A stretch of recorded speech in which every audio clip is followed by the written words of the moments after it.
Hi, welcome to the StopDevaluation Movement's My Story.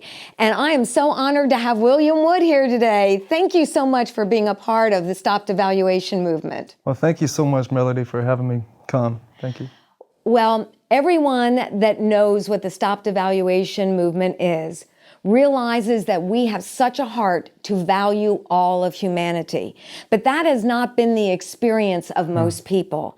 And so, William, would you tell us about your story?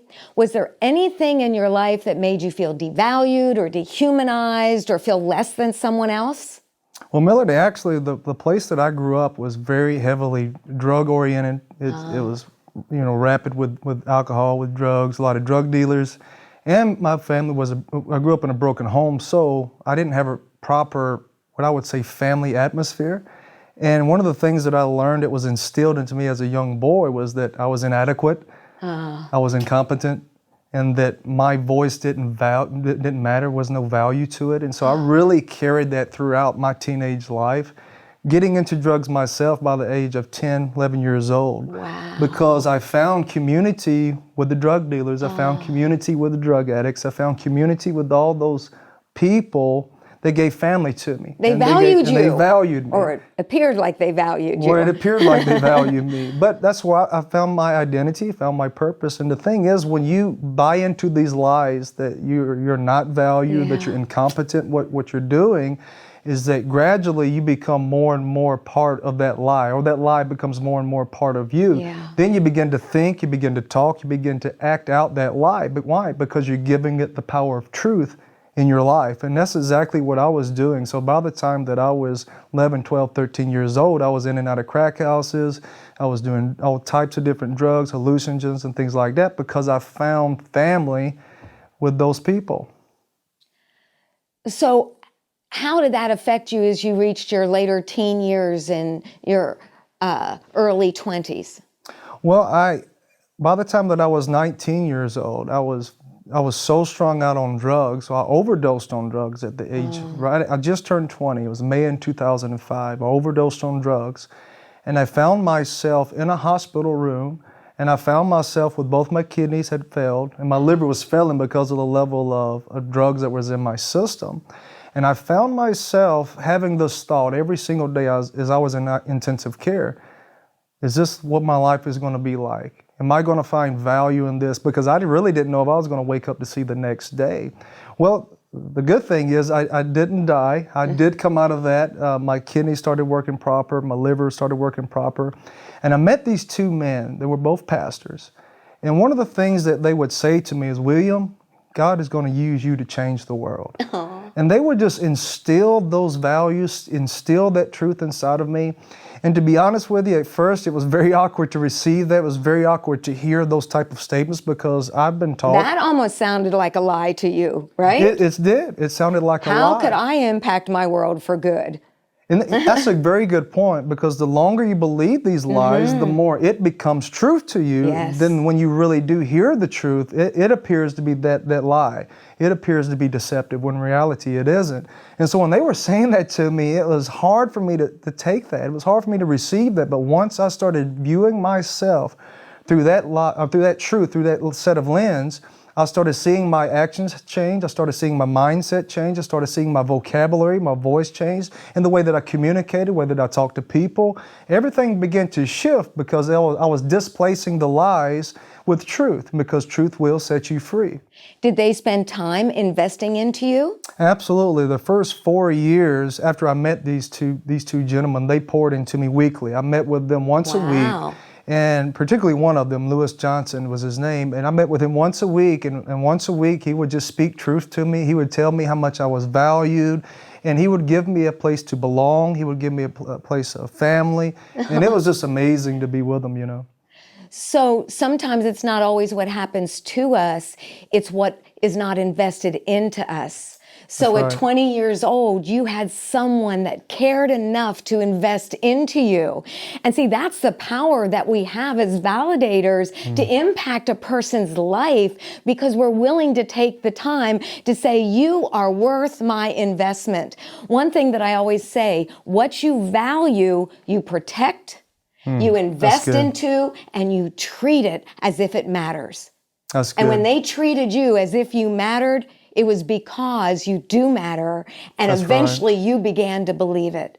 Amen. So, William, how do you now generate value in your world? Well, I am a pastor. I am a minister. Because of these two men that I met, they really inspired me so much. And really, in a practical sense, the way that I do that, because I didn't really grow up in a healthy family atmosphere, is because I have three values that I kind of live by. That's community, unity, and safety. Where what I mean by that is I have an opportunity everywhere that I go to create community. In other words, I can provide a place that when people get around me, I can provide a place for them to belong. I can treat them in such a way that they feel like they belong with me and they have purpose being in my life. The second way that I do that is through unity. Unity provides togetherness. In other words, I try to help people see life through a different set of lens where it's not just about us, but it's about a bigger picture. And life is more than us, and life is about other people, and it's about impacting other people and creating that community for other people, giving other people a place to belong, and creating that unity.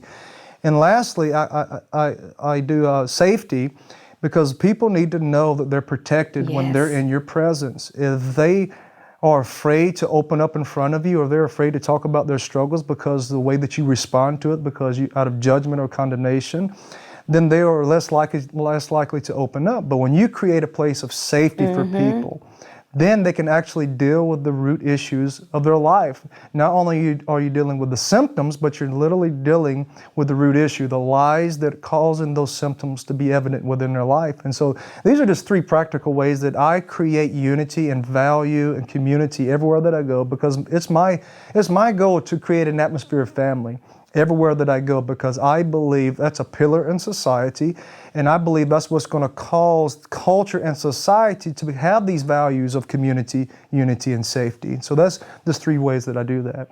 This has such an amazing ability, just what you've just shared, to be a model or a prototype for so many people to follow, to confront prejudice, to confront bias and stereotypes, but to look past all the external things to see the worth of someone's humanity. And when we can see that in them, they'll be able to start seeing it in themselves so much that they too can become a value generator. So really, you're being an instrument of healing for lives, but also for our nation. If enough people can grab a hold of this concept, it can heal our land. Absolutely. I mean, or if you look at reconciliation, I think the core root of reconciliation is not counting people's trespasses against them, or not looking at their actions alone, but looking through their actions to the person they were really created and designed to be, and tapping into that, as well as getting them to see themselves in that way for the first time. And so I think that's what reconciliation is really about, is learning to see people not as they are, but as they were created to be. See, woven into our DNA is our unique contribution to society. And so often, all the things that we've experienced and the lies we've heard and the injustices that we've experienced, it's like piles a huge mound over that amazing contribution that we can't even see our own worth. And That's so right. what you're doing is saying, we're pulling off one little stone at a time so that person can see this valuable contribution that they hold. And so their life can be transformed, and they really can have life, liberty, and the pursuit of happiness, couldn't they? Absolutely. Absolutely. Well, before we close, is there anything that you feel you just want to share with the audience? Well, once again, I just want to reiterate these three values that I live my life by: this community, unity, and safety. I think these are three practical things that every single one of us can do. They're very simple in its form, but every single one of us can do this, whether we're an extreme extrovert, whether we're an introvert. We can all give people a place to belong. We can all give people togetherness, something that's bigger than ourselves, a vision for life, and we can all provide safety for people so that people can feel protected, so that they can deal with the things in their life and know that they're valued, that they're loved, and that they are part of something bigger than themselves. And so I just want to charge you with that, to go out and do these practical things, because it will begin to change society. It will begin to change the world around you. Thank you so much, William. Well, thank you, Melanie. And I want you to know that you are a part of the solution.